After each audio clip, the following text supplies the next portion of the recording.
रामदेव और आईएमए के बीच छिड़ा विवाद थमने का नाम नहीं ले रहा है। दोनों एक दूसरे पर तंज कसने का कोई मौका नहीं छोड़ रहे हैं। बाबा रामदेव की ओर से आईएमए को एक खुली चिट्ठी लिखी गई। इसमें कहा गया कि अगर एलोपैथी सर्वगुण संपन्न है तो इसके डॉक्टरों को बीमार नहीं होना चाहिए। सोशल मीडिया पर जारी चिट्ठी में 25 सवाल हैं। 25 सवालों में पूछा गया है कि क्या एलोपैथी में hypertension, hepatitis, liver, psoriasis, sugar, तनाव आदि का स्थायी इलाज है? एलोपैथी वाले अपने आप को जो सुपर साइंस बोलने वाले हैं कि गजब का तमाशा है। एलोपैथी एक ऐसी स्टूपिड और दिवालिया साइंस है कि पहले क्लोरोक्विन फेल हुई, फिर रेमडेसिविर फेल हो गई, फिर एंटीबायोटिक्स इनके फेल हो गए, फिर स्टेरॉइड इनके फेल हो गए, प्लाज्मा थेरापी के ऊपर भी कल बैन लग गया और इवरमाक्टिन भी फेल हो गया और जो है अभी एक बुखार के लिए क्या दे रहे हैं वो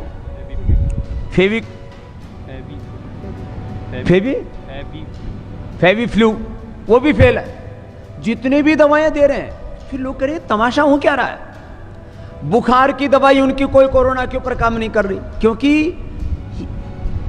आप बॉडी का टेम्परेचर उतार देते हैं। टेम्परेचर जिस कारण से आ रहा है, उस वायरस को, उस इन्फ्लेमेशन को, उस बैक्टीरिया को, उस जो है अलग उस फंगस को, जो भी अलग अलग प्रकार के इन्फेक्शन से जिस कारण से बुखार हो रहा हो, उसका निवारण तुम्हारे पास में है नहीं, तो कैसे ठीक करोगे?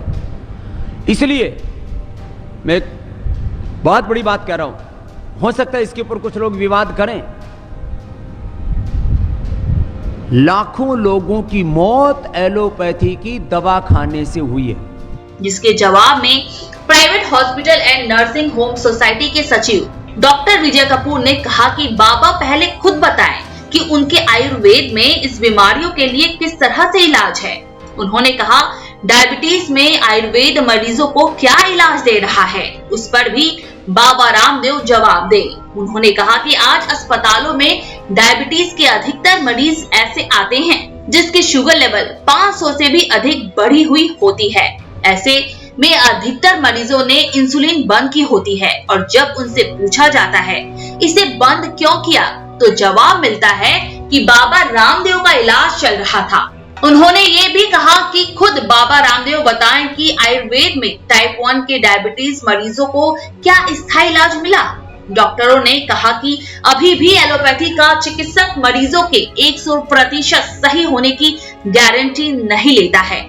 गारंटी लेना मेडिकल साइंस के नियमों के विरुद्ध है। उन्होंने कहा कि आयुर्वेद में किसी भी इलाज का स्थायी समाधान नहीं है।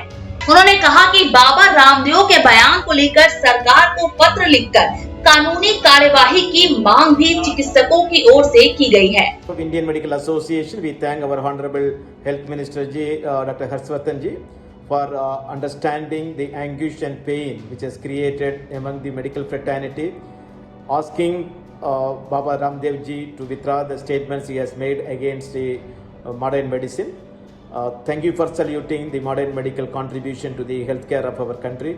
I am sure that let us respect each other's system of medicine, and this is not the time for us to find fault with each other.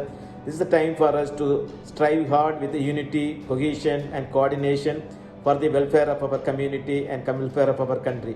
Indian Medical Association is always willing to handhold with the Government of India in all their good measures and all their innovative things in propagating the awareness on the COVID appropriate behaviors and also treating the doctors in the front line. That is why even though they may know this is a very contagious disease, 1,200 of our people have stood firm in the front line and sacrificed their life. दरअसल अपने योग अभ्यास कार्यक्रम में रामदेव ने डॉक्टरों पर टिप्पणी की थी। उन्होंने कहा था 1000 डॉक्टर कोरोना की डबल वैक्सीन लगाने के बाद मर गए। जो अपने आप को नहीं बचा पाए वो कैसे डॉक्टरी है? डॉक्टर बनना है तो स्वामी रामदेव जैसा बनो, जिसके पास कोई डिग्री नहीं है और सबका डॉक्टर है।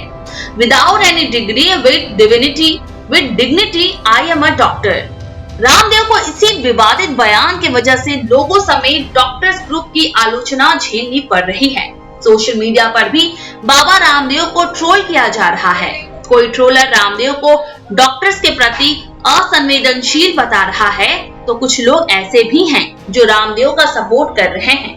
कोरोना और यश तूफान के कहर के बीच डॉक्टर और रामदेव के बीच छिड़ी जुबानी जंग पर कब विराम लगेगा, खैर ये तो आने वाला वक्त ही बताएगा। से राष्ट्र के लिए पूनम शॉ की रिपोर्ट।